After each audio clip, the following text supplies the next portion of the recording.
umuulan na po. Nandito na yung bagyo. Ayan.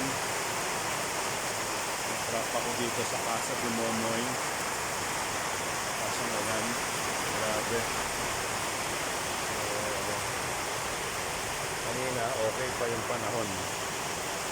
Pero right after na mga ilang minutes, ayan, bumuhos na ang ulan with the bagyo.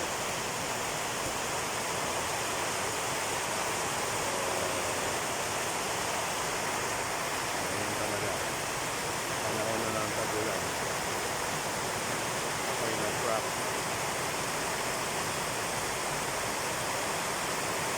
Ako'y nag-trap dito. Trap po tayo mga kababayan. Sobrang lakas.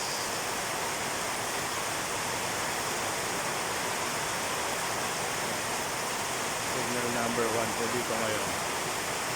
So, update lang. Okay, bye.